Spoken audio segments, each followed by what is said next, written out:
વિક્રમ સંવંત 2081 કાર્તિક વદ એકાદશી તારીખ 26/11/2024 મંગળવાર. મારા ભક્તો, આજે ઉત્પત્તિ એકાદશી છે. માટે સૌ ભક્તોને એકાદશીના પવિત્ર દિવસે મારા અને સમગ્ર સંત મંડળના ભાવથી જય સ્વામિનારાયણ. શ્રી સ્વામિનારાયણ સંસ્કારધામ ગુરુ જોથાણ સુરતથી આજની આપણી કથા પ્રસ્તુત થઈ રહી છે. ભગવાન સ્વામિનારાયણે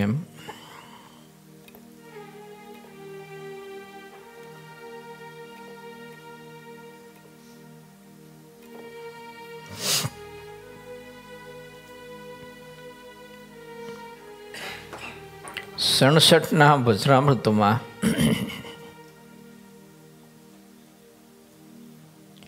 આપણે સૌ કોઈને કૌમતી અને સોમતીના સદવિચારો આપ્યા છે. કૌમતી જીવ હોય તે ભગવાનના સત્પુરુષને વિશે ગુણોમાં પણ દોષનું આરોપણ કરે છે. અને સોમતી પુરુષ હોય તો પરમાત્મા ચાહે તેવું મનુષ્ય ચરિત્ર કરે તેમ છતાંય એમાં દિવ્ય બુદ્ધિથી દર્શન કરે છે. માટે આપણે સૌ કોઈ સોમતી કે કૌમતી આપણે વિચારવાનું, જો ભગવાનના ભક્તમાં અવગુણ દોષ આપણને દેખાતા હોય તો આપણામાં એટલી કૌમતી છે, જેટલા ગુણ દેખાય છે એટલી સોમતી છે. તો પછી સોમતી વૃદ્ધિ પામે એવો પ્રયત્ન કરવો જોઈએ ને. એના પ્રયત્નમાં ભગવાનના સંતનો સમાગમ, સત્શાસ્ત્રોનો અધ્યયન અને પરમાત્માની મૂર્તિનું ધ્યાન, ભજન, પ્રત્યેક ક્રિયામાં ભગવાનનું સ્મરણ કરવા માટેનો અભ્યાસ જો આત્મા કરે તો એણે કરીને એનામાં જે કંઈ કૌમતીનો થોડો ઘણો જે અંશ રહ્યો હોય તો એ બધો નષ્ટ થઈ જાય અને જીવ બહુ મહાસુખ્ય થઈ જાય. કારણ કે ઘણી વખત છે ને, ભગવાન સ્વામિનારાયણે આપણને એવા સદવિચારો આપ્યા છે કે જીવ દુઃખી થતો હોય છે શંકા કુશંકાઓથી. ભગવાનના ભક્તમાં ખરેખર કોઈ એવા દોષ હોતા નથી, પરંતુ પોતાની શંકા કુશંકાઓના કારણે ભગવાનના ભક્તમાં પોતાના પ્રત્યે વૈર બુદ્ધિના યા તો પોતાના પ્રત્યે અણગમાના અથવા તો પોતાના પ્રત્યે કંઈક રાગદ્વેષના એવા કંઈક સંકલ્પ પોતાને થતા હોય છે કે આવું ભગવાનના ભક્તને કહેતા સામેની વ્યક્તિને મારે વિશે આવું છે એમ, પણ એ હકીકતે એની શંકા ખોટી છે અને શંકાથી જીવ વધુ પીડાતો હોય છે. કેમ? તો એમાં કૌમતીપણું છે ને, જેમાં કૌમતીપણું હોય ને એમાં શંકા બહુ હોય, શંકાનો સ્વભાવ બહુ હોય એનો.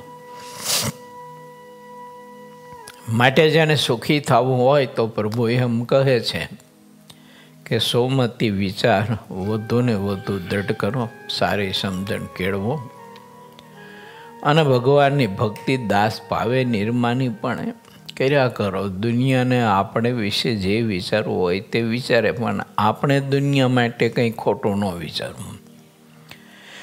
લોક માટે આપણે ખોટું ન વિચારવું. લોક આપણા માટે ખોટું વિચારે તો ભલે વિચારે, એ એનો આવગો પોતાનો પ્રાઇવેટ વિચાર છે. માટે ભગવાનના ભક્તને સારા સદવિચારો હંમેશા કરવા, સૌમાંથી સારું લેવું અને ભગવાનના ભક્તને વિશે ખૂબ જ આત્મીયતા કેળવી. મૂળ તો મેં જે વાત કરી એ બધાના અભાવનું જો કારણ હોય ને તો આત્મીયતાનો અભાવ છે. એટલે જો હેત હોય ને ભગવાનના ભક્તને વિશે તો કોઈ દિવસ એનો દોષ એને દેખાતો જ નથી. મહારાજે વચનામૃત ગ્રંથમાં એ બધા સદવિચારો આપણે સૌ કોઈને આપ્યા છે કે મહારાજ કે એકાદા બીજા સ્ત્રી પુરુષોને આત્મીયતા છે ને, સંબંધ છે ને, હેત પ્રીતિ છે ને, તો એકાદા બીજાના દોષ દેખાતા નથી. બાકી એના સ્વભાવ આગળ પાછળના બધા જ એકાદ બીજાને જાણતા હોય છે. પણ તોય એને એના દોષ કોઈ નથી દેખાતા. શા માટે કે એને એકાદ બીજાના આત્મીયતા છે. એમ ભગવાનને ભગવાનના ભક્તની વિશે જો આપણને આત્મીયતા હોય તો એનામાં જે કંઈ સ્વાભાવિક પ્રકૃતિઓના દોષ હોય તો ભગવાનના ભક્તને એ ન દેખાય. માટે ભગવાન શ્રી હરિને રાજી કરવા છે, પ્રભુને પામવા છે. અને આપણા મહાપુરુષો ભગવાન શ્રી હરિની મૂર્તિનું ધ્યાન ભજનના માધ્યમથી જે સુખ લેતા હતા અને આનંદ અહોરાત્રિ લૂંટતા હતા, તે આનંદને સુખ અહોરાત્રિ જો આપણે ભગવાનના સ્વરૂપનું લેવું હોય ને તો ભગવાનના ભક્તે પોતાના સ્વભાવને કેળવવા. કેળવણી કર્યા વગર તો વાવેલું વૃક્ષ રહ્યું ને એ છોડે મોટું વૃક્ષ નથી થતું. અને ઉછેરા વિના ને કેળવા વિના તો વાવેલો છોડ પણ ક્યારેય ઉછળીને મોટો થઈ ઉછેરીને મોટો થઈને આપણને કંઈ ફળ કે ફૂલે નથી આપી શકતો. માટે ભગવાનના ભક્તે પોતાના સ્વભાવને સારા કેળવવા. આપણામાં ક્રોધ હોય, લોભ હોય, ઈર્ષા હોય, દંભ હોય, કપટ હોય, અસૂયા હોય, શંકાશીલ સ્વભાવ હોય તો વિચારું, દર્શન કરતું રહેવું પોતાનું નિજ દર્શન. અને જે સ્વભાવો પોતાને પીડા આપતા હોય અને એ પીડાથી બીજાને પણ પીડા થતી હોય તો એવા સ્વભાવ ભગવાનના ભક્તને ધીમે ધીમે ટાળવા માટેનો પ્રયત્ન કરવો.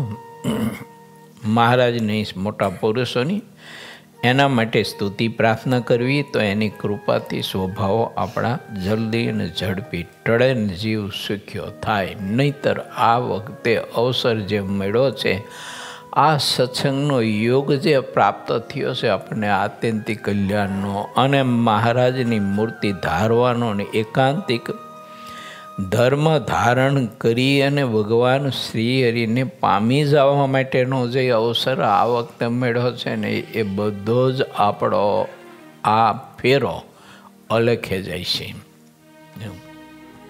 નથી ઓલા પટેલનો દાખલો આપતા બધા તમે તો સાંભળેલો જ છે ને. પોતાના માટે કંઈક ઘટાડું કરવા જતા હતા ને આડોશી પાડોશીને સમાચાર મળ્યા એટલે આડોશી પાડોશીએ બધું મગાવ્યું. તે મોટું લિસ્ટ કર્યું. લિસ્ટ જ કરી અને પછી કોઈ ગામડાની બાજુમાં કોઈ મોટું ગામડું કે શહેર હશે ત્યાં બધું અટાણું કરવા માટે ગયા. એટલે વિચાર કર્યો કે પહેલાં બધાના લિસ્ટ પ્રમાણે લઈ અને ગાડામાં ગોઠવી અને પછી અમારું પોતાનું ખરીદ્યું. તો એમાં કરતાં ઘણો બધો સમય વયો ગયો. ગાડું જોડીને ઘેર આવ્યા અને ગાડું છોડ્યું અને આડોશી પાડોશીને સમાચાર મળ્યા કે પટેલ આવી ગયા છે. તે પોતપોતાની વસ્તુ જે મગાવી હતી પદાર્થ તે બધું લઈ ગયા. ગાડું થઈ ગયું ખાલી. બૈરા છોકરા કે આપણું તો કે લે એ તો હું ભૂલી ગયો. એમ થાય આપણામાં. જો જે પોતાનું કરવા આપણે આવ્યા છીએ, ઠાકોરજીએ આપણને પોતાનું કરવા માટે આ સત્સંગમાં જન્મ આપ્યો છે ને આવા સાધુનો, આવા હરિભક્તો, આવા શાસ્ત્રનો, આવો સંપ્રદાયનો, આવો સત્સંગ બધો યોગ મળ્યો છે આપણને. જો મહારાજની કૃપા ન હોય ને તો આપણી શ્રદ્ધા કોઈક પાખંડ ધર્મમાં કે કલ્પિત ધર્મમાં જોડાઈ હોય તો. અને પાખંડ ધર્મનું આચરણ કરીને, કલ્પિત ધર્મનું આચરણ કરીને ન કરવાના પાપાચાર કરી અને જીવું અને અંતે નરકગામી થાય. ઘણા બધાના મત એવા હોય છે અમુક જગ્યાએ એવું કે તમારે તે ધર્મનો સ્વીકાર જો કરવો હોય ને તો પહેલાં તમારે માંસ ખાઈ અને દેહને અભડાવવો પડે તો તમે એના ધર્મનો સ્વીકાર કરી શકો અને તો જ તમે એ ધર્મનો સ્વીકાર કરવા માટે તમે સક્ષમ કે પાત્ર બનો. આવા બધા મત હોય છે. હવે જો આ સત્સંગ ન મળ્યો હોત ને મહારાજની કૃપા ન થઈ હોય તો આવા કોઈ કલ્પિત ધર્મમાં જો આપણે પ્રતીતિ થઈ ગઈ હોત તો આવું જીવન આપણું હોત. એ બધું વિચારીએ ત્યારે એમ થાય કે ભગવાનની કૃપા તો જુઓ આપણા ઉપર કેવો શુદ્ધ સંપ્રદાય અને શુદ્ધ સત્સંગ અને સર્વોપરી સત્સંગ અને સર્વોપરી ભગવાન સર્વોપરી શાસ્ત્રને સર્વોપરી રીત અને સર્વોપરી સાધુને સર્વોપરી હરિભક્ત, આ બધું કેટલું બધું આપણને સર્વશ્રેષ્ઠ પ્રાપ્ત થયું છે. ને હવે જો સુધારો ન થાય અને હવે આપણે આપણી પ્રકૃતિઓને ન છોડી શકીએ, સ્વભાવને ના છોડી શકીએ, ને એના કારણે આપણે ભગવાન કે ભગવાનના સંત ભક્તનો રાજીપો પ્રાપ્ત ના કરી શકીએ તો આપણું જીવતવ્ય છે ને એ હરામ થઈ જાય, ખોટું થઈ જાય. પછી આમાંથી કંઈ પ્રાપ્ત નહીં થાય. ભગવાન શ્રી હરિ આપણા સ્વભાવ ટાળવા માટે 3 વિચારો આપે છે, જે આપણે વચરામૃતના માધ્યમથી સમજી ગયા અને સમજીશી પણ ખરા અને સમજવાનો પ્રયત્ન પણ કરીએ છીએ. તે 3 વિચારો કયા છે? એક, જોયાનું ઝેર. બીજું, સાંભળ્યાની ગેરસમજણ. ત્રીજું, વાણીનું વિષ. આ જીવનમાં 3 મોટા વાવાઝોડા છે અને એવા તોફાની વાવાઝોડા કે બધું ખતમ કરી નાખે છે.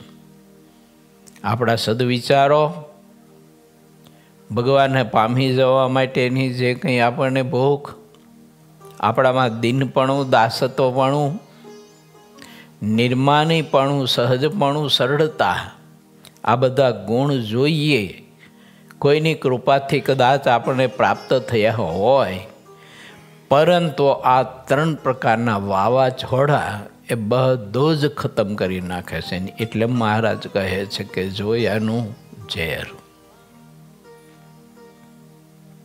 કોઈ રૂપ જોયું એટલે તુરત ઝેર ચડવાનું. કેમ? તે તો હડકાયા કૂતરાને લાર જેવું છે. હડકાયું કૂતરું કરડે એટલે તુરત જ હડકો હાલવાનો. એમ રૂપ જોયું ત્યારે પછી એ રૂપનું સુખ ભોગવવા માટેનો હડકવા તો તરત જીવને હાલવાનો. અને એ હડકવા માણસને અનુસંધાન છોડાવી દેવાનો કે હું ભગવાનનો ભક્ત છું, ભગવાનનો દાસ છું, મોક્ષાનો માર્ગે ચાલ્યો છું, તો મારે આવા ખોટા રૂપ જોઈ અને ખોટા સંકલ્પ કરી અને મોક્ષ ન બગાડાય. આવો વિવેક શૂન્ય માણસ એમાં થઈ જવાનો. કેમ? જોયાનું ઝેર છે. જોયું એટલે અંદરથી વિકારો તરત ઉદ્ભવ્યા. એ વિકારો ઉદ્ભવ્યા એટલે તરત સંકલ્પનું વાવાઝોડું ઊભું થવાનું. અને એ સંકલ્પનું વાવાઝોડું એટલું બધું ફૂંકાવાનું કે અંતે આને ઉપાડી અને તે રૂપના સુખનું કારણ ભોગવવા માટે થઈ અને જીવને ત્યાં ખાડામાં નાખી દેવાનું. કેમ? જોયાનું ઝેર છે. જોયું એટલે વિકાર થયો, ના જોયું હોય તો વિકાર નહોતો કાંઈ. માટે જોવા જેવા તો ભગવાન છે, દર્શન કરવા જેવું તે ભગવાનનું સ્વરૂપ છે. બાકી તો આંખે પાટા બાંધીને હાલવા જેવું છે.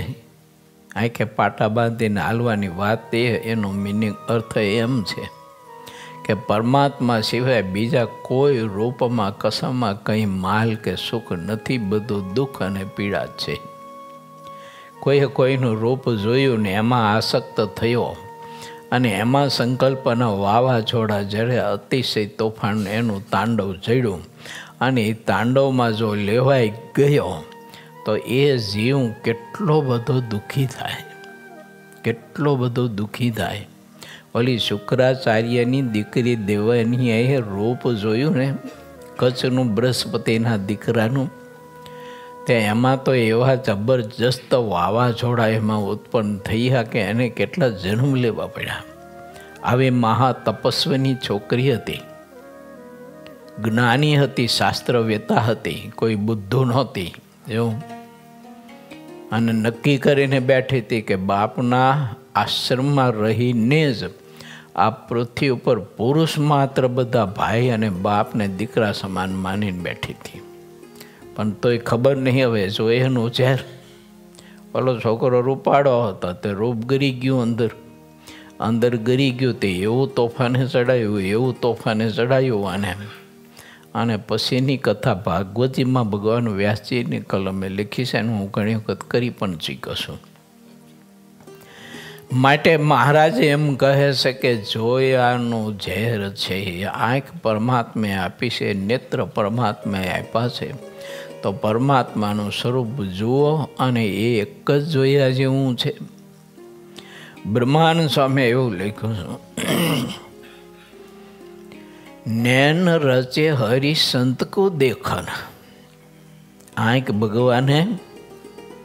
ભગવાનના સંતનું દર્શન કરવા માટે આંખ આપી છે. નેત્ર નૈન રચે હરિ સંત કો દેખન. કાન રચે શૂન્ય જસ કેશવ. જીભ રચે કહીએ હરિ બાની. એમ લખ્યું. ભગવાને કાન આપ્યા છે ને તો ભગવાનના ચરિત્ર ગુણ સાંભળવા માટે, અને જીભ છે તે ગુણ ગાવા માટે, નહીં જગતના લોકોના ગાણા ગાવા માટે કે નહીં કોઈના ફટાણા ગાવા માટે. મહારાજની મૂર્તિનું વર્ણન કે મહારાજ સંબંધી વાત, કથા કીર્તન સંબંધી વાત સિવાય બીજું જે આપણે બોલીએ છીએ એ બધા ફટાણા જ કહેવાય. એમાં કોઈ માલ નથી ને એમાં કોઈ લાભ નથી. પણ તોય ખબર નહીં, હવે અમુક લોકોને બહુ ટેવ પડી ગઈ હોય છે તે એટલો આખો દિવસ એની ડેટકાની જીભની જેમ બધું ડર કર્યા જ કરતા હોય, બકવાદ ખોટો કર્યા જ કરતા હોય ને કેટલો સમય બગાડતા હોય છે એમાં. બીજું છે સાંભળાની ગેરસમજણ. મહારાજના વખતમાં વાત બની હતી. રામ પ્રતાપજી રીસાઈ વયા ગયા, રીસાણા. કારણમાં એ હતું કે રોજ એક પાળો કીર્તન રોજ ઊંચા સ્વરે વહેલો બોલે અને બધાને નિંદ્રામાં વિક્ષેપ થાય. આવું કારણ હતું. એટલે પછી મહારાજે કહેવડાયું એટલે પાળાએ એવું કહ્યું કે મને તો રામ પ્રતાપજી કહ્યું છે એટલે હું તો ગાઉં છું. તપાસ કરી તો હકીકતમાં રામ પ્રતાપજી તો કહ્યું નહોતું. રામ પ્રતાપજીનું નામ આપ્યું. એટલે મહારાજે રામ પ્રતાપજીને થોડોક ટપકો આપ્યો છે તે રીસાણા. વાત આવ ખોટી. એટલે સાંભળાની ગેરસમજ. કોઈ ઘણી વખત છે ને આપણા જીવનમાં એકાદા બીજા પ્રત્યેનો ખટરાગ ઊભો કરવા માટે અને એકાદા બીજાનો સંપ તોડવા માટે આવી બધી શકોની નીતિ ઘણા પાસે હોય છે કે જેને કૂટનીતિ અને શકોની નીતિ કહેવાય છે. આવી ઘણામાં હોય છે તો માણસને ઓળખી રાખવો જોઈએ અને સાંભળ્યા પછી ખોટી ગેરસમજ ઊભી ન કરવી જોઈએ, જેણે કરીને પરિવારમાં વિખવાદ ઊભો ન થાય.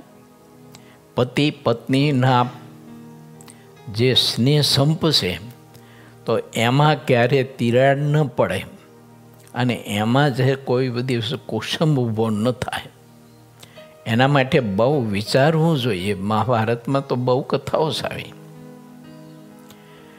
વિદુરજી પોતાના જ્યેષ્ઠ ભાઈ ધૃતરાષ્ટ્રને સમજાવતા હતા, ઉપદેશ આપતા હતા કે ભાઈ 5 પાંડવો નાના છે, કુંતી વિધવા છે.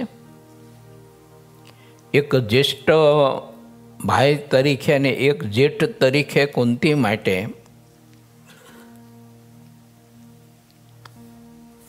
અને તમારે 5 પાંડવોને ન્યાય આપવો પડે, એને સાચવવા પડે, એને પોતાના તમારા દીકરા માનવા જોઈએ અને આ રીતે તમારે એનું પોષણ કરવું પડે. એના બદલે તમે શોષણ કરો છો, તમે ખોટું કરી રહ્યા છો.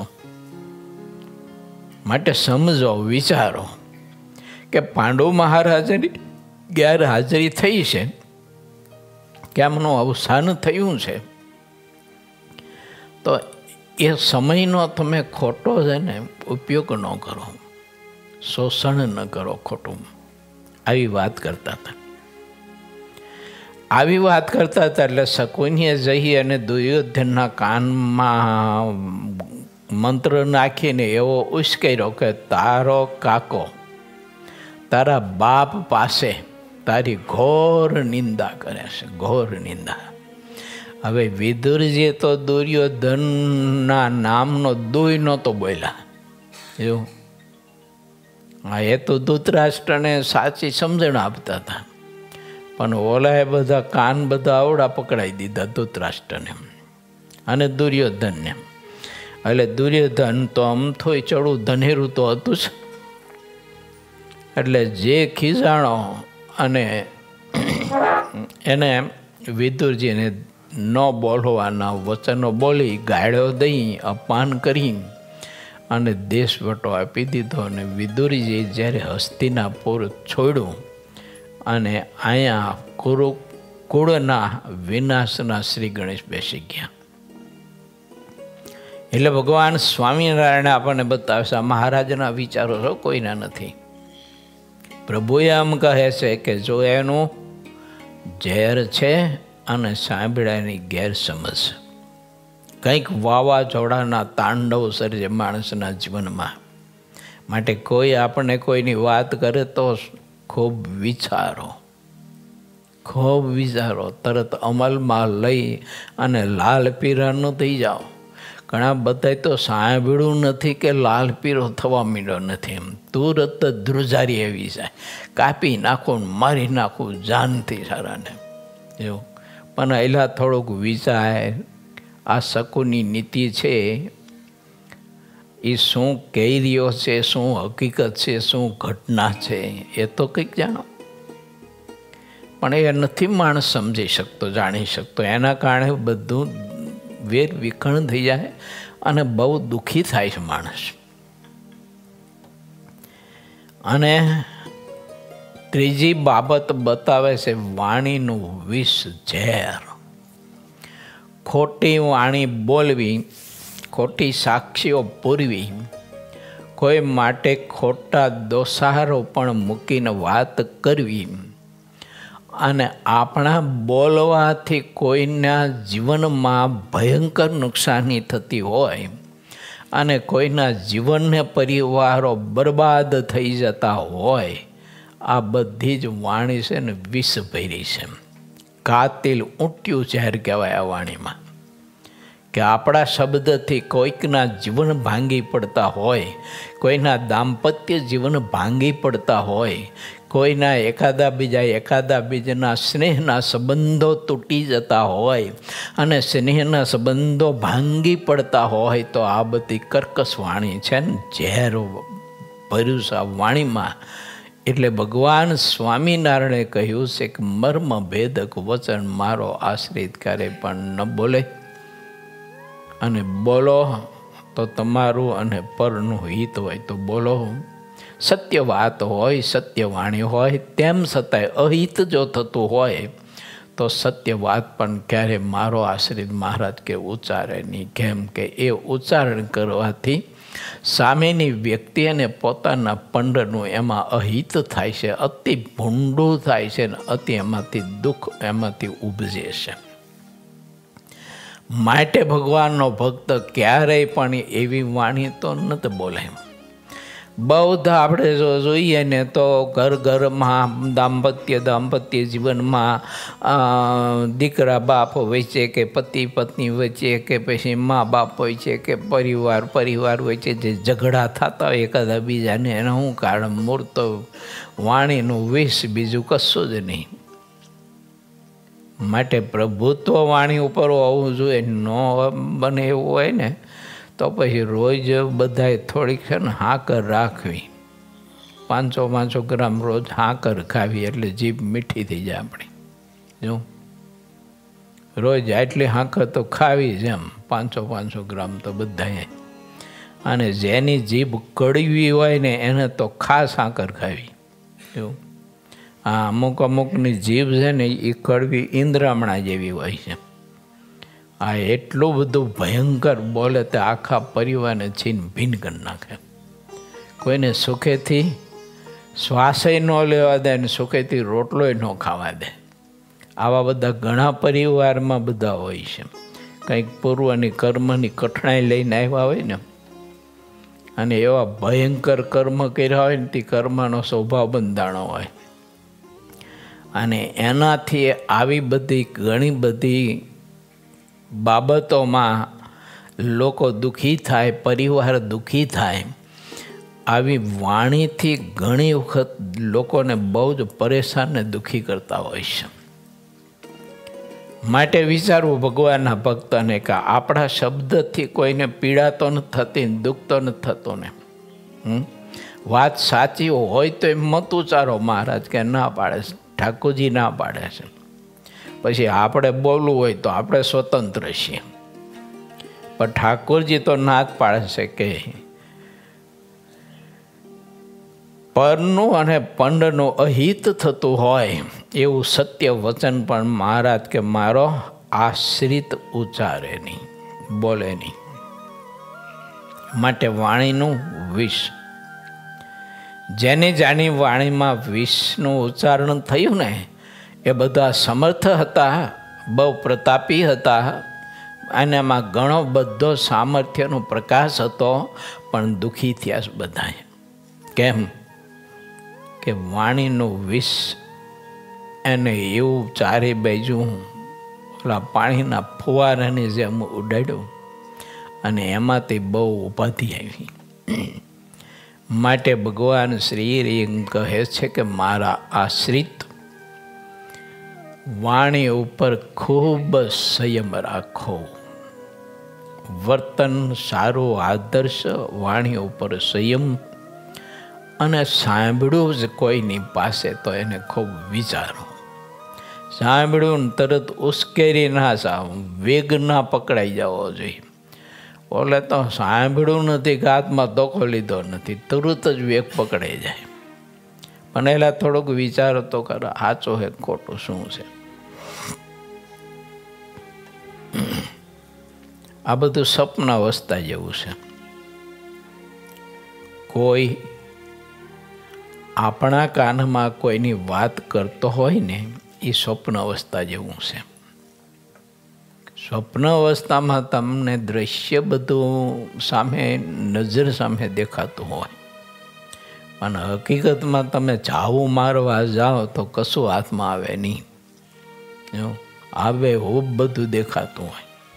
હે સરસ મજાની છે ને, તમને કંદોઈની દુકાન દેખાતી હોય, એમાં પેંડા, જલેબી, હાટા, ફાફડા, ગાંઠિયા, ખમણ સરસ મજાના, સુરતી બધું દેખાતું હોય. જો આમ હાથ નાખીને જાઓ મારવા જાઓ તો કશોય ન આવે. અને ઘણા બધાને તો સ્વપ્ન આવે ને તે સ્વપ્નમાં પોતાના હાથ ઉતેડી નાખે. બોલો, એવું થાય એને કે હાથે કંઈક ચોંટ્યું એમ જીવડું, તે ઉખાડવા માટે નખોરિયા ભરે તે ચામડું તોડ નાખે. આવા સ્વપ્ન આવે જો. અને ઘણા બધા સ્વપ્નમાં તમે જો તો ઊભા થઈને ભાગે, સ્વપ્નમાં ભાગે. બધી વાસ્તવિક ભૂમિકા દેખાતી હોય, હકીકત ખોટું હોય, બધું ભ્રાંતિ હોય, કંઈ સત્ય નથી.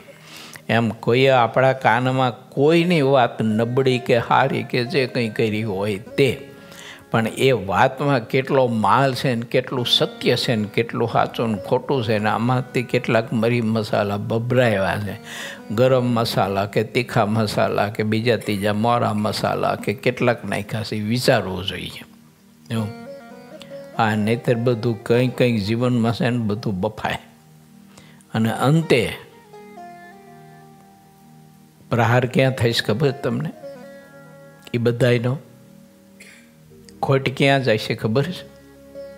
મહારાજની મૂર્તિનું ધ્યાન ભજવવામાં કરવામાં જાય છે. કોઈની વાત સાંભળીને ઉશ્કેરી ગયા ને મગજ આપણો છે ને એ ઓલી ચૂલા ઉપર તપેલી મૂકી પાણી ગરમ થઈને જેમ ઉછળતું હોય એમ મગજ ઉછળાટ કરતું હોય તે ધ્યાન ભજન માનસિક વગેરે વગેરે ક્યાંથી થાય? અને એક વખત આપણે ઉશ્કેરાટ આવી ગયો હોય તે ઉશ્કેરાટના તરંગો 2-4 દિવસે તો માંડ સમાય તો સમાય.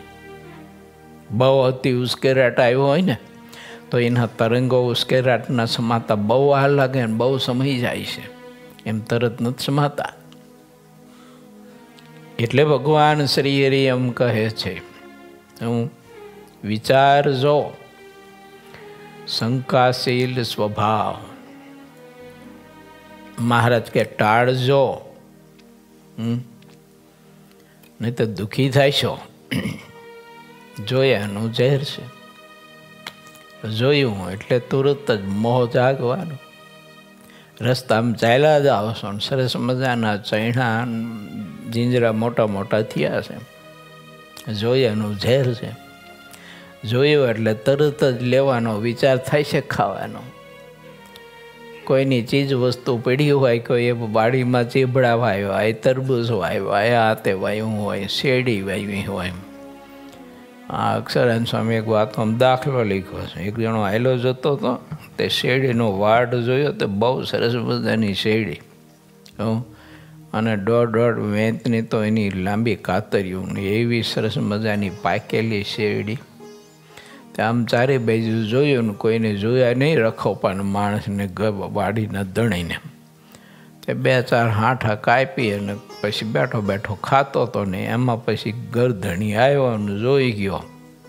તો એને 2 હાંઠા કાપી અને 2 એ ગરધણી હાંઠે હોરી નાખ્યો. હજી એકાદો હાંઠો પૂરો ખાઈ નહોતો પણ બધો રોગાટ નાખ્યો બારો. એટલે થોડુંક વિચારવું જોઈએ. એમ જોયાનું ઝેર છે મારા બાપ. આપણે જોયું એટલે તરત જ છે ને આ ઇન્દ્રિયો લોભાવાની, એમ મન તરત જ લોભાનું કે બાકી શેરડી ખાધા જેવી. વાહ વાહ, બાકી છે ને સરસ મજાના પેંડા ને બરફી ને કોઈની પેટીયું તોડીને લોકો લઈ લે, ખાઈ જાય. એવું આવું બધું હાલ થતું હોય છે જગતમાં. માટે ભગવાનના ભક્તને સમજણ પકવાને દઢ રાખવી. ચાલો આપણે એ બધા સદવિચારો પ્રાપ્ત કરવા માટેનું અમૃત, એમાં આપણે સૌ કોઈએ સ્નાન કરવું છે. પૂરે 21મો તરંગ 69મો હરિ જયંતિનો ઉત્સવ અને શ્રીહરિનો મહિમા. જે મુનિઓ દેશમાં ફરતા હતા તે ચૈત્ર સુધી રામનવમીને દિવસ ઉત્સવ ઉપર ગઢપુર આવ્યા. કેમ છે? શ્રીહરિએ પત્ર લખીને તે મુનિઓને અને દેશ દેશના હરિભક્તોને બોલાવ્યા હતા. જે કોઈ ભાઈ હરિભક્તો આવ્યા તે પોતપોતાના વાહન લઈને આવ્યા હતા. બળદગાડી અને અશ્વ જેવા લાવ્યા હતા. તે બધા લક્ષ્મી બાગમાં રહ્યા. શ્રી હરિએ પોતે તે સૌને ત્યાં ઉતારા અપાવ્યા. અને હરિનવમી એટલે શ્રીહરિની જન્મતિથિનો દિવસ હતો. જન્માષ્ટમી, દિવાળી, અન્નકોટ, વસંત પંચમી, હુતાશની, ફૂલદોલ એ બધા જ ઉત્સવના દિવસો છે. પણ તે બધા ઉત્સવ કરતાં હરિનવમીના ઉત્સવને હરિભક્તો સર્વોપરી માનતા. તેથી આ સર્વોપરી ઉત્સવ છે તેમ જાણીને અગણિત હરિભક્તો આવ્યા હતા. ન કરતા હોય તો કરજો હરિ જયંતિનું વ્રત કોઈ. પોતાના ઈષ્ટદેવના પ્રાગટ્યનો દિવસ જે છે ને એ એના માટે મોટામાં મોટું વ્રત કહેવાય. અને મોટામાં મોટું તે વ્રત પાછું ફળદાયી કહેવાય. માટે હરિ જયંતિનું વ્રત ન કરતા હોય તો એ પ્રત્યેકે ભાઈઓએ નાના મોટાએ તે વ્રત ભાવથી અને મહાત્મય સમજીને કરવું. ભલે આપણે નકોડું નિરાહાર કે ન કરી શકીએ પણ ફરાર કરીને પણ એ વ્રત કરવું. તે દિવસે અનાજ ન ખાવું, તે દિવસે ગાયડો ન બોલવી, તે દિવસે ચોરી ન કરવી, તે દિવસે ખોટી દ્રષ્ટિ કોઈ ઉપર ન કરવી, તે દિવસે હરામનું ખાવું નહીં, તે દિવસે હરામના પૈસા ન લેવા, તે દિવસે ખોટા માર્ગે ચાલવું નહીં, તે દિવસે પિક્ચરો ન જોવા, તે દિવસે ગાયનો ન સાંભળવા, આ તે દિવસે ન કરવું એમ.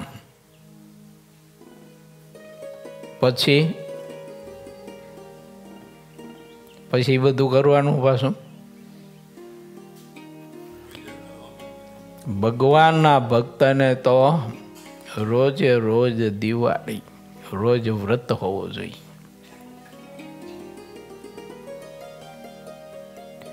હા, વાંચું કહેજો.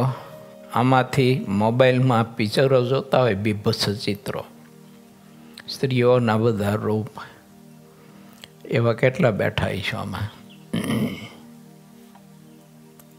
ન જોવાનું જોતા હોય. તમારે ઊંચી આંગળી ન કરતા, પણ જોતા હોય તો અંદરમાં હેલન પૂછજો. મૂર્ખના સરદાર ભગવાન સ્વામિનારાયણ મળ્યા, આવો સત્સંગ મળ્યો, આવા સાધુ મળ્યા, અને એ કરકાને જોઈ અને શું કામ આંખ બગાડી અને મોક્ષ તું બગાડે છે મૂર્ખ છે. આ એ બધા કરકા કહેવાય. કડકો એટલે હાડ પિંજર. ત્યારે હાડ પિંજરમાં માંસના લોચા ગોઠવા, થોડુંક અંદર લોહી ભર્યું, એમ ઉપરથી થોડુંક ચામડું મઢી દીધું. માણસો બધું જોયા કરતા હોય છે જો, અને મોક્ષ બગાડે છે. માટે મોબાઈલનો ઉપયોગ મહેરબાની કરી અને આવો ન કરતા. એમાં ઘણું જોવું હોય તો ઘણું જોવાય. પ્રત્યેક મંદિરોના દર્શન, આરતીના, મંગળાના, શણગારના, ભગવાનના બધા સ્વરૂપો, કથા, કીર્તન, આ બધું જ એમાં જોઈ શકાય, સાંભળી શકાય, રાખી શકાય. ઘણા બધા તો છે ને મોબાઈલમાં એવા ચિત્ર મૂકતા છે ને, બે માણા બધ ભરીને ઊભા હોય ને એવું ચિત્ર મોબાઈલમાં મૂક્યું હોય. અને જેને મોબાઈલ કરે તે બધાને દર્શન દે, રાધા અને કૃષ્ણ બે. આ લોકના હો, પાછા ગોલોકના નહીં. તેવું માટે વિચારવું ભગવાનના ભક્તો. એમ ગઢપુરથી પૂર્વ દિશા તરફ જ્યાં સુધીના પ્રદેશમાં જે હરિભક્તો રહેતા હતા, અને ગઢપુરથી ઉત્તર તથા દક્ષિણ તરફના પ્રદેશમાં જે ભાઈ હરિભક્તો હતા, તે બધા 9મીને દિવસે કહેતા હરિજયંતીની, મહારાજની જન્મ જયંતીની આ તિથિએ ઘણા હેતથી આવ્યા. તે સૌને નખ શિખા પર્યંત ઉત્સાહ ભર્યો હતો. આવો ઉત્સાહ કોઈએ દેખ્યો ન હતો. જે કોઈ ભાઈ શ્રીહરિ પ્રત્યે જેટલો ઉત્સાહ ભાવ હતો, તે ઉત્સાહ જેવો તે ભાઈ મોક્ષ પામતા હતા. ઘરેણાં અને વસ્ત્રોના રસ કરતાં પણ ઉત્સાહમાં, ભાવનામાં અપરંપાર રસ રહ્યો છે. ભગવાન સંબંધી જેટલી બાબતો હોય ને, તેને સમાન બીજી કોઈ પણ વાત કહેવાય નહીં. ભગવાનના સંબંધ સિવાયની બીજી જે કાંઈ બાબત છે, તે બધું દુઃખનું મૂળ છે. જેમ જે કોઈ હરિભક્ત હોય તે દેખતા રહે છે. આમ સમજીને જેટલા હરિભક્ત ભાઈ હતા, તે બધા શ્રીહરિમાં ઉત્સાહયુક્ત પ્રેમ કરતા હતા.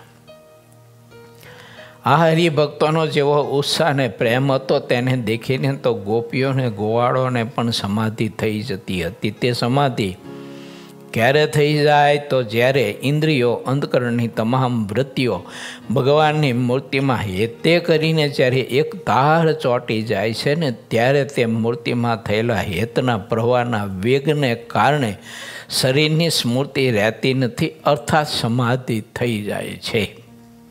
આટલી એકાગ્રતાથી ભગવાનનું દર્શન કરવું જોઈએ. કેટલી એકાગ્રતાથી? તો કે જેટલી એકાગ્રતાથી મોબાઈલમાં સ્ત્રીઓના રૂપ જોતા હોય ને તમે, એટલી એકાગ્રતાથી ભગવાનની મૂર્તિનું દર્શન કરે એટલે સમાધિ થઈ જાય એને. એવું ઓલા આમ કેમ સ્ત્રીઓનું રૂપ જોવે છે તે સમાધિ થઈ જાય? ભાઈ ભાન નથી રહેતું કંઈ, એમ છે ને એ સમાધિ જ કહેવાય. એમ જેને જે વાતનું કાંઈ અનુસંધાન ભાન નથી રહેતું, એને સમાધિ કહેવાય. એમ આ લોકની માટે ભગવાનના ભક્તે ભગવાનની મૂર્તિનું દર્શન એવી રીતે કરવું, જ્યાં સુધી શનિ સ્મૃતિ હોતી નથી ત્યાં સુધી વૃત્તિ મૂર્તિમાં ચોંટતી રહે છે, અને જ્યાં સુધી મૂર્તિમાં વૃત્તિ લાગેલી રહે ત્યાં સુધી તેને સમજવું લોકો સમાધિ કહે છે. ને જ્યારે તે ભક્તને ભગવાનની ઈચ્છાએ કરીને ફરીવાર શરીરની સ્મૃતિ થાય છે ત્યારે તે ભગવાનની મૂર્તિના સંબંધવાળા કથા કીર્તન કરતા રહે છે.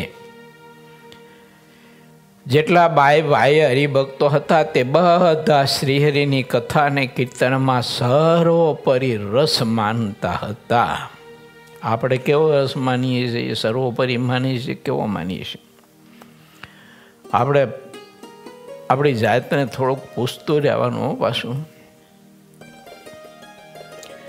ભગવાનના સ્વરૂપમાં જેટલું અધિક તાન હોય તેટલા તે અધિક શ્રેષ્ઠ હરિભક્ત છે. તેવા ભક્તો પોતાના કોઈ ગુણનું અભિમાન રાખતા નથી. કેમ છે? અભિમાનને તેઓ પાપ સમાન દેખે છે. હા, એ અભિમાન રહ્યું ને એ માણસને બહુ દુઃખી કરે. આ બધા જે દુઃખી થયા ને એ બધા અભિમાનના કારણે થયા છે.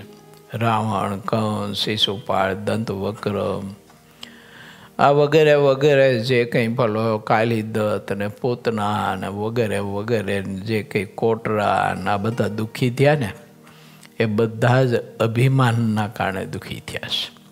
માટે ભગવાનના ભક્તને કોઈ પણ પ્રકારનું અભિમાન ક્યારેય ન રાખવું. શેનું?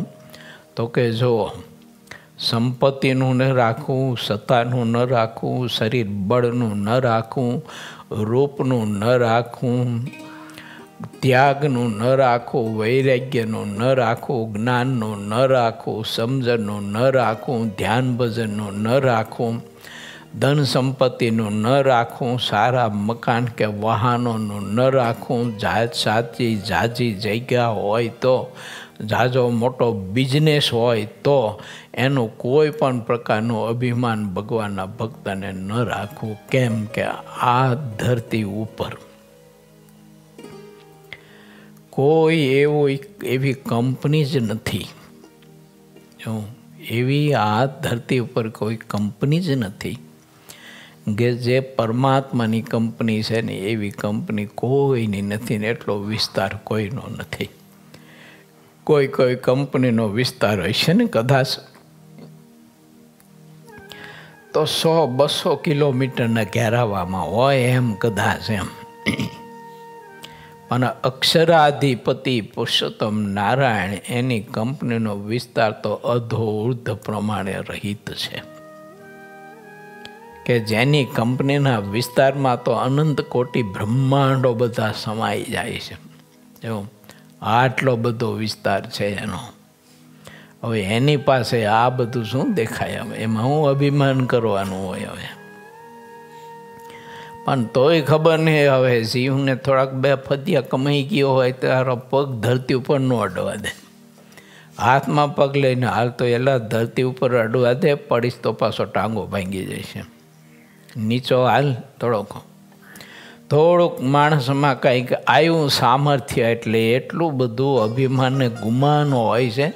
તે માણસ કોશ ગરકી ગયો એમ કડકે કડક રહેતો હોય છે, કોઈને નમતો હોતો નથી. ઘણા બધા પૈણવા જાય ને તે પૈણવા જવાનું હોય ને તે ઠાકોરજીનું મંદિર દર્શન કરવા જાય, પણ એ દાંડીઓ નમાડીને દંડોટ ન કરે તમારે. હવે 2-3 દિનનો વરરાજો તો એમાં એટલું બધું ગરી જાય છે, તો કાયમનો રાજા હોય ને કેટલું ગરી જાય. બોલો 2-3 દિનનો વરરાજો કહેવાય એમ.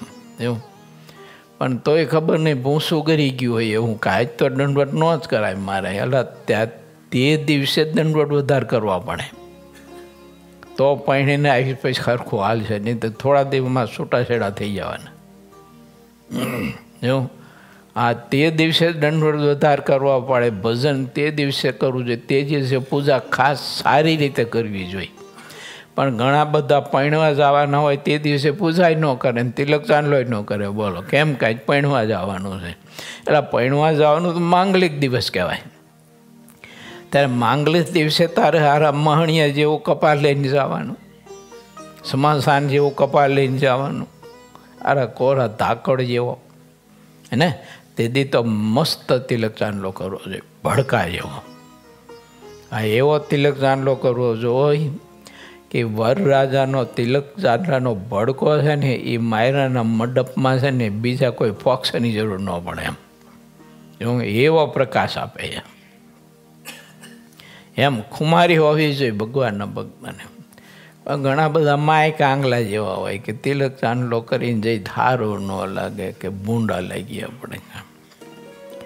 હવે વેશ્યાવાળામાં જતો હોય ને પિક્ચર જોવા જતો અહીંયા ભૂંડો ન લાગતો હોય અને આ કે ભૂંડા લાગી ગઈ કે સારું ન લાગે. અહીં કે અમુક લોકોના મગજમાં માન્યતા તો જો આપણને એમ થાય કે કેવી હોય છે બધી હાવ નબળી માન્યતાઓ.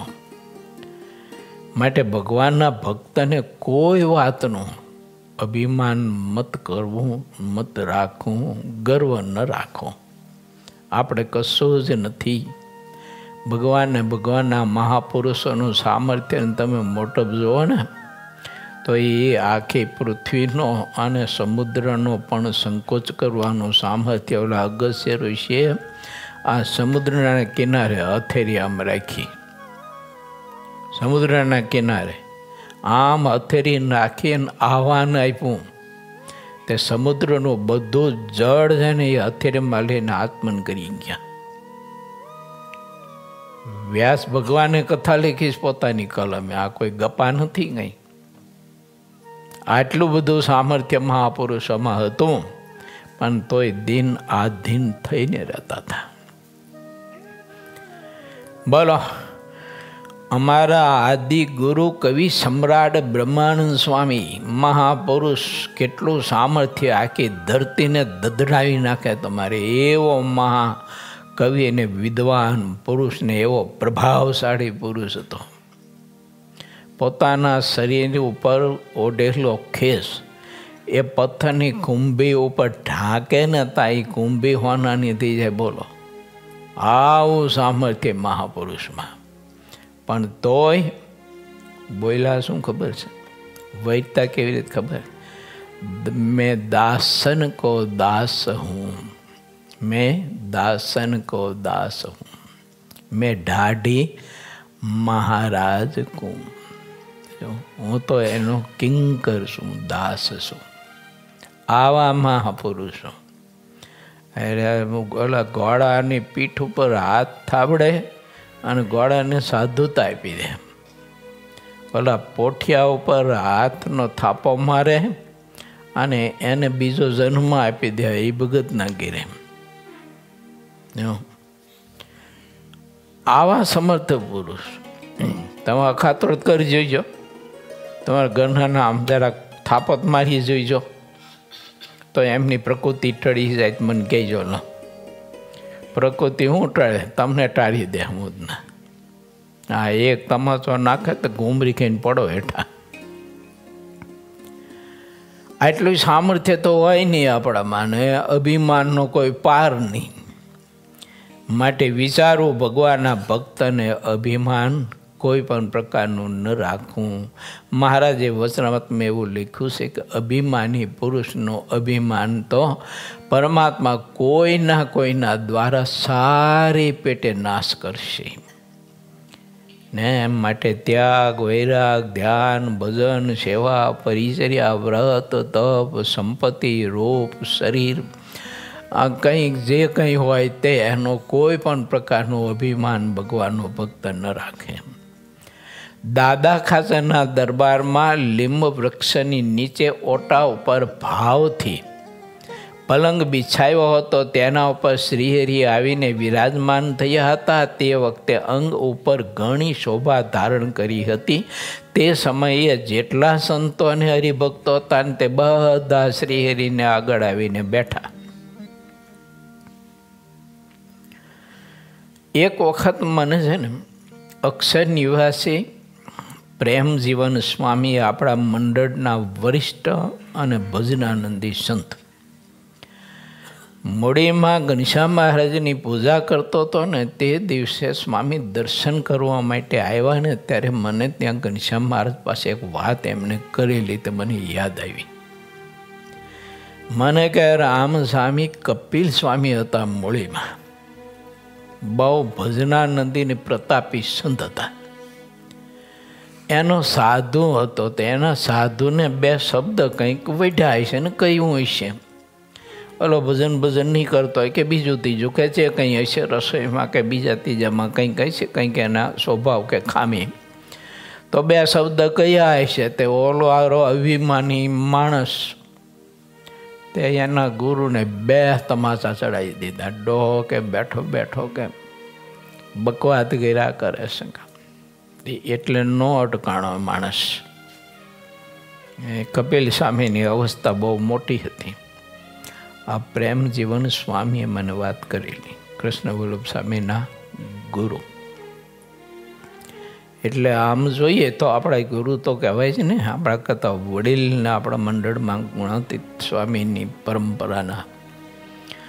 તો આવી સ્વામી મને વાત કરેલી. પછી કે એટલે તો ન પૈતું, પણ કપિલ સ્વામીની અવસ્થા હતી વૃદ્ધ અવસ્થા, એટલે પોતે જાતે કહીમાંથી પથારીમાંથી કે પછી ગાદી ઉપર બેઠા હોય તો ઊભા ન થઈ શકે.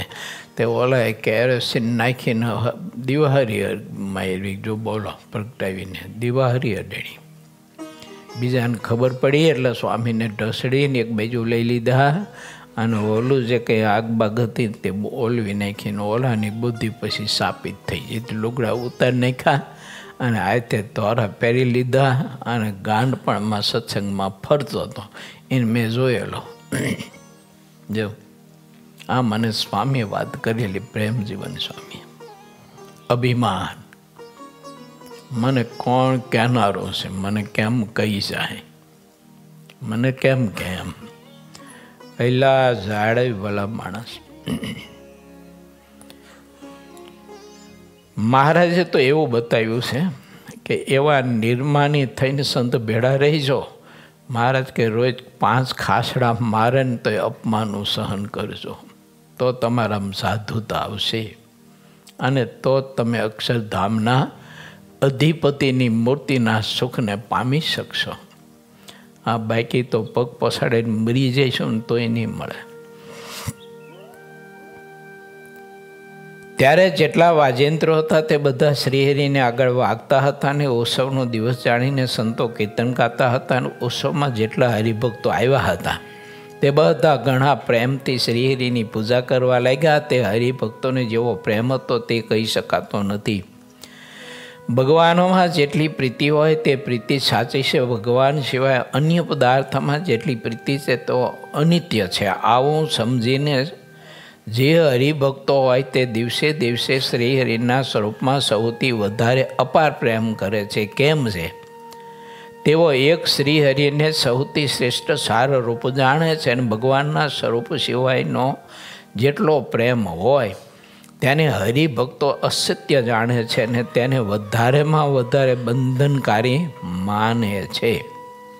જેટલી કાંઈ સર્વોપરી વાત કહેવાય છે તે એક શ્રીહરિના સ્વરૂપમાં જ માને છે. તેણે કરીને જ તેમનો હરિભક્ત આવું નામ કહેવાય છે. સાચા સંતની સમજણ અને તેની સ્થિતિ.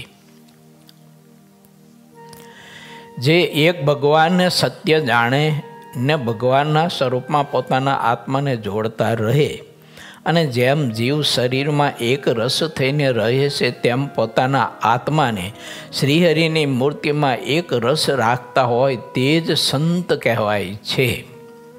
આવી સાધુતાની વાત. મારે તમારે સાધુતા જો કેળવી હોય તો મહારાજની મૂર્તિના સુખમાં અને મહારાજના ધ્યાન ભજનમાં રસ બસ રહેવું જોઈએ. એમાં અખંડ ડૂબકીદા મારતી રહેવી જોઈએ. તે સંત એક શ્રીહરિની મૂર્તિમાં સુખ માને છે, અને ભગવાનની મૂર્તિના સુખ સિવાય બીજા જે કંઈ સુખ છે તેને મળ જેવા દેખે છે. તે સંત ભગવાન સિવાયના અન્ય પદાર્થ માટે ક્યારે મનમાં ખેદ કહેતા ક્લેશ નથી કરતા. જે ભગવાન સિવાય બીજી કોઈ બાબતનો જેટલો ખેદ ન કરે તેટલા તે સાચા સંત કહેવાય. શ્રીહરિએ આવી વાત વારંવાર કરતા તેનો કોઈ પાર લઈ શકે તેમ નથી. સંતોને હરિભક્તનું જે ભાવવાળું વર્તન હોય તેઓ તે ઉત્સવ કરતા રહે છે. સત્તા, પદાર્થ, સંપત્તિ અને ઈચ્છા, આટલી બાબત માટે જે કંઈ વિખવાદ કરતા હોય, વિવાદ કરતા હોય અને ઝઘડતા હોય તેને સાધુય ન કહેવાય, ભગતય ન કહેવાય, એને માણાય ન કહેવાય અને એને કંઈક બીજું કંઈક કહેવાય.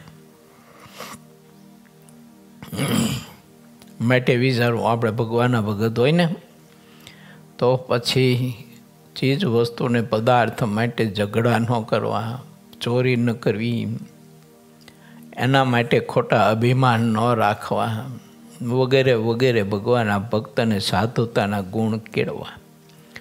સાધુતાનો ગુણ છે ને એ કોઈનો ઈજારો નથી હો. પાછું એવું ન માનતા કે અમે ગ્રસ્ત છીએ તો અમારે શું કરવા છે. એટલે તમે ગ્રસ્ત છો તો તમારી સાધુતાના ગુણ તો બહુ જરૂરી છે. એવું દાદા ખાસા ગ્રસ્ત હતા કે ત્યાગી હતા? પર્વતભાઈ ગ્રસ્તાશ્રમમાં હતા કે ત્યાગાશ્રમમાં હતા? ઝીણાભાઈ ગ્રસ્તાશ્રમમાં હતા કે ત્યાગાશ્રમમાં હતા? જનક રાજા હતા એ ગ્રસ્તાશ્રમમાં હતા કે ત્યાગાશ્રમમાં હતા? નરસિંહ મહેતા ગ્રસ્તાશ્રમમાં હતા કે ત્યાગાશ્રમમાં હતા? એ બધાએ સાધુતા રાખી છે અને એ બધાની સાધુતા એ જ પરમાત્માનો ભેટો કરાવી દીધો છે. જેને પરમાત્માનો ભેટો કરવો હોય ને મહારાજને મળવું હોય તો એને સાધુતા કેળવવી. કેમ કે સાધુતાનો પ્રકાશ એવો છે કે પરમાત્માનો આપણને સંબંધ કરી દે. માટે વિચારવું, જેનું જેવું વર્તન હોય તે વાત કરીને શ્રીહરિ દેખાડતા અને કહેતા રહેતા અને અંતર્યામી પરમેશ્વરે હિતથી જે માટે આ મનુષ્ય દેહ આપ્યો છે અને તે અંતર્યામી ભગવાન જેવું જીવનું હિત કરે છે તેવું હિત બીજા કોઈ કરી શકતા નથી. પરંતુ અંતર્યામી પરમેશ્વરે જીવ ઉપર જે દયા કરી છે તેને મનુષ્ય દેહ પામીને ભૂલી ગયો છે. સ્વાર્થી જીવ ખરો ને, એટલે પરમાત્માએ દયા કરીને આવું બધું આપ્યું પણ ભૂલી ગયો અને વિષયોમાં રસબસ થઈ ગયો. જે અંતર્યામી પરમેશ્વર છે તેણે લોકોનું હિત કરવા માટે વ્યાસાવતાર ધારણ કર્યો હતો. તેમણે 4 વેદ, 18 પુરાણ, ઇતિહાસ રૂપ મહાભારતની રચના કરી. તેમાં માણસને જે જે કરવું જોઈએ તે બધી બાબત અનેક પ્રકારની બતાવી દીધી છે. છતાં પણ મનુષ્ય ભગવાને કરેલા તે હિતને, ઉપકારને લગાર પણ જાણતો નથી. હાથમાં પુસ્તક લે તો ખબર પડે. આમાંથી સત્સંગી જીવન વાંચ્યું હોય, આખું ઊંચે આંગળી કરો જોઈએ, આખું સત્સંગી જીવન વાંચ્યું હોય એવું. પછી ભક્ત ચિંતામણી, પછી નિષ્કોણાંત કાવ્ય, વિદુર નીતિ, ગોપાળાનંદ સ્વામીની વાતો, ગુણાતીતાનંદ સ્વામીની વાતો, અક્ષરાનંદ સ્વામીની વાતો, ભાગવત, રામાયણ, મહાભારત. બોલો વાંચ્યું તો આમાં અમુક ઓછી આંગળી થઈ. બાકી તો જય સ્વામિનારાયણ એ વાંચવાનું કશું આવે જ નહીં.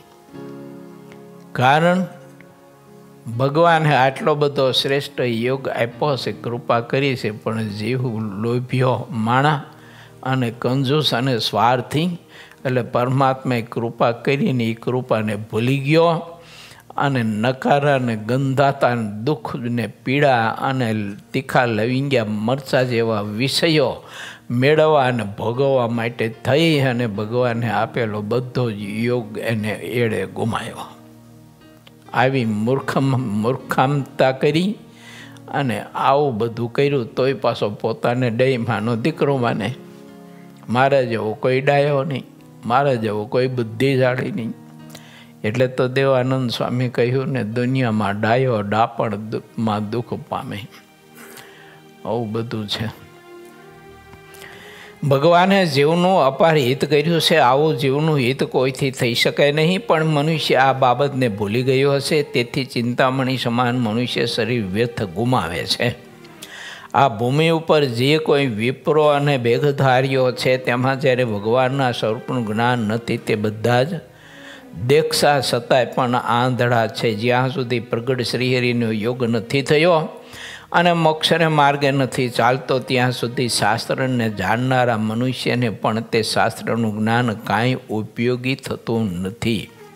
જેમ સૂર્યના કિરણોમાં ગરમી રહી છે પણ તે દેખાતી નથી, તેમ પ્રગટ શ્રીહરિનો મહિમા પ્રસિદ્ધ છે પણ અન્ય પામનને તે દેખાતો નથી. ઇતિ શ્રી સહજાનંદ સ્વામી શિષ્ય સિદ્ધાનંદ મુનિ વિચિત શ્રી હરિચરિત્રામૃત સાગરના 21મા પૂરમાં શ્રી હરિ જયંતિનો ઉત્સવ અને શ્રીહરિનો મહિમા કયો એ નામે 69મો તરંગ સમાપ્ત થયો. શ્રીપતિમ સિદ્ધરમ સર્વદેવેશ્વરમ ભક્તિધર્માતુજમ વાસુદેવમ કેશવમ શ્રીકામદમ કારણમ સ્વામિનારાયણમ નીલકંઠમ ભજે. સહજાનંદ સ્વામી મહારાજની જય.